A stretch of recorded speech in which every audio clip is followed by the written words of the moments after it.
My name's Kathy McDermott. I am the owner of Flying Change Stables here in Chelmsford.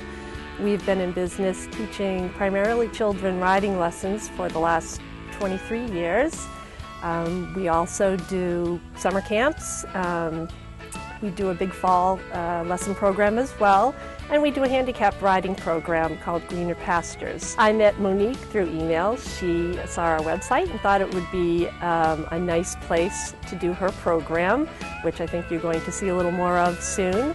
Monique is a wonderful person, does life coaching, and where we do our therapeutic riding here as well as dealing with children, a lot of whom don't participate in group sports and just want something to build their own self-esteem. I thought it would be a good match. So what we've done here is we've set up markers, 4 different markers that represent the 4 areas of my life, because we're working on coaching me today through the use of the horse as a guide. And what we've talked about previously is setting up 4 areas that are non-negotiable in regard to the goals that I have and the things that I want to work on. So the first one over here is my work in the world, which is about helping people wake up to their potential, their gifts and talents, and using them in a more meaningful way. This cone over here represents money, how important it is to be paid well for the work that I do. Step stool is health and well-being. So what's non-negotiable for me is how important it is to have a healthy body in order to be able to do the work that I do. And then the last cone represents my family, not least, although it's sort of last on our list today, but important to have the time to spend with my family. Right. And so how does it feel to be standing in the center of everything that's non-negotiable for you? It feels awesome, like a sort of a love circle in a way, and about the things that I really care about. Right. And this is actually the second time that Brumby has approached you as you spoke about being here in the center. That's true. So maybe something about your heart space and your heart energy that has you stay focused that was very attractive to him as he walks off. So we named Brumby as being a part of a guidance for you today. How is it for your guidance to come in, connect, and then leave? Not so great, actually. Like, as I'm talking about things that really matter most to me, if the horse is acting as a guide, how come he's leaving? Right. Right? Like, what's up with that? And really not even paying attention. No, he's got his back to us. Totally. Like being ignored. Completely, yes. So what happens when your guidance system, your own internal guidance system goes down? I'm kind of in trouble a little internally. Like there's a little voice in my head that's going, well, maybe I'm saying the wrong thing, or I'm not really on track. Right. Maybe there's something actually more important going on over there that maybe I ought to be paying attention to. Well, he's come in twice from the family center. I'm curious if there's something about family, some support that you're looking for from family that would support you in having you meet your goals or stay centered here?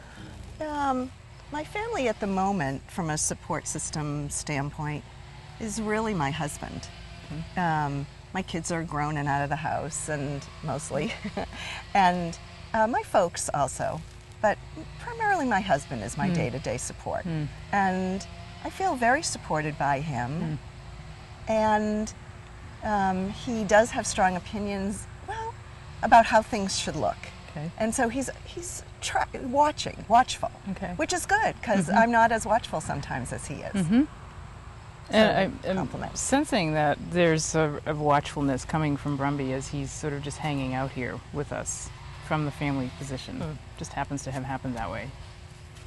So if he were to guide you around a major obstacle that you have towards staying centered in this place in your life, what would you name the obstacle? We can pick that over there. Well, I liked that one just because it, I don't know, looked a little contained and looked a little like a box. An obstacle might be representative of a box. Right, yep. And so, so I like that. And if I were to name that, I think for me, and maybe true for a lot of people, that I am my biggest obstacle. You know, I forget to pay attention to the things that really matter to me, or I get distracted, or I think it's not possible.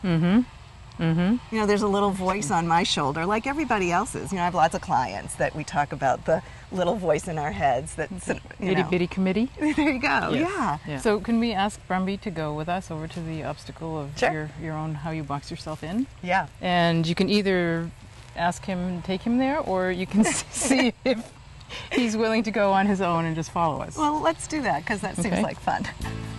Okay, come on. I think I have no doubt. He sort of followed us from the first moment we got here. He is absolutely connected. So And we just left him. Interesting. So why don't we... Yep, here he comes. Here he comes. All right, well. And he's still hanging out by that family cone. Interesting. I got nothing more to say about family. So here you are boxed in.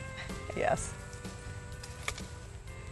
How does it feel to be boxed into your own corner? Mess. A mess? Yeah, a little messy. So just take a couple of breaths into the mess. And just look at the landscape. He's just busting through that obstacle. He doesn't really care. He doesn't. How would it be for you to not really care about what goes on in your mind? Well, there's a part of me that I don't really care. Because although I do listen to the voices and I worry about things and I wonder if I'm living up to my biggest potential. Yeah. And then there's another part of me that reaches out for support and resources and gets juiced and jazzed again and then goes forward another day. How supportive are you feeling right now? Pretty good. He's really connected to you. He's just hanging out. Oh, look at his ears are back. He's listening. He's listening. He's hearing sounds behind him. He's aware of other people here. But he's pretty content to be with you and support you. I'm curious if there's a way that you don't allow yourself to be supported, especially when you get boxed in. Well, that's an interesting question. Oh my gosh, I feel like I'm overly supported. I don't know if that's true or not, so feel free to banter with me about it. But, oh my gosh, I've got like 3 or 4 coaches. That has huge support. Okay. And my husband is, I mean, we talk about my business and my work like all the time. Okay, so you have a lot of support. I feel like I do have a lot of support. Okay. Sorry, Pete. And you allow yourself to receive it. Well, I don't always listen. Is that the same thing? Well, here's an example. Like my husband said, I have a piece of one of my businesses that isn't doing very well financially. And one of the things I'm really committed to is money. And my husband said, really, in the very beginning, this doesn't look like it's a really good business model or that it's going to make a lot of money. And I was going, yeah, but I love this and I feel like I should do it and I'm called to do it. And he was like, well, go for it. But, you know, I don't see that it has any legs to it financially. And it's been 5 years. And today I had a conversation with my coach on the phone before coming here. And he said to me, you know, it doesn't look like that this meets your non-negotiable of money. Right. And I said, you know, it doesn't. And if I think about it, my husband said that like 4 years ago. Right. Right? Well, there was a lesson you needed to learn. It took a long time. What was the lesson? Well, my husband would say, listen to me when I talk. Well, I think the lesson was, well, sorting through what business models work and which ones don't. Okay. So that you know in reality what's real and not what you make up in your head. Oh, okay. That's You know, just because you think it's going to make money. You know, I have a lot of clients the same thing. Like they do certain things and they think it's going to do have a certain result. So his lick and chew is a sign of there's some coherence happening here. There's some settling in him. He gets it. And he gets that you get it. Well, that's good. I guess we're on the same track. So let's experiment a little bit with your energy, because horses are very sensitive to energy, and they will respond to how you're showing up energetically. And I know often as women we can get pretty driven Yeah. and become very sort of mentally driven as opposed to heart driven, and take steps and actions and drive ourselves into the ground overworking. Is that familiar to you? Slightly. Okay. So I'd like you to lead Brumby over to the corner there. By myself? By yourself. Okay. And back. Anything I should know? From a driven perspective. So horse safety is you don't coil the rope. You hold it like this, and you can hold it right about here. Okay. Be grounded. Take some deep breaths. Can you walk and in just with me, lead him over there from a like I'm gonna get this done.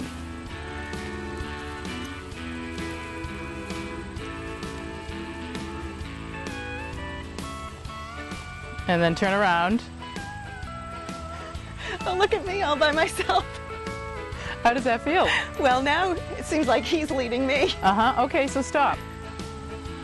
Because that's something that often happens, is that we'll create a momentum, and then the momentum takes us away, and we become ungrounded. Right. Well, right. I mean, I was feeling good walking, and then he sort of took over. Okay. So just notice that point at which you let him take over. Right. It's when I turned. Okay. Towards what I care about. Towards what you care about. Interesting. Right. Yeah.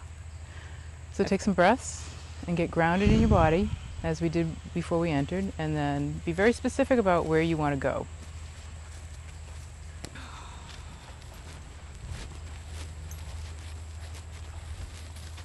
Okay.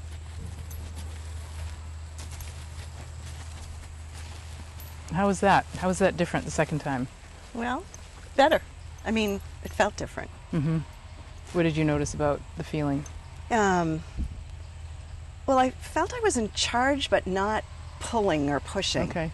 And he stayed with you the second lead. The first lead, he was a yeah, little... he was sort of running the show. Mm-hmm. And this time he was, I don't know, sort of going along. Okay.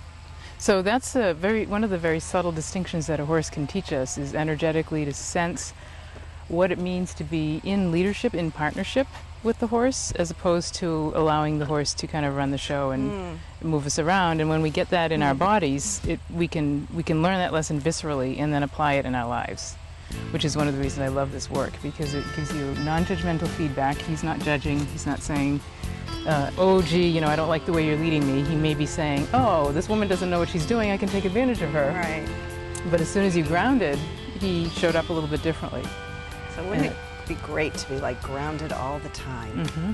I wonder if that's even possible, towards the things you care about. Or maybe this is like the whole point, right? Right. And being grounded all the time towards the things you really care about. How would your life be different? Oh. Well, there'd be no little voice, no itty-bitty committee sitting on your shoulder telling you can't or you're not good enough. Yep. And you just feel a quiet, deep certainty towards the things that matter.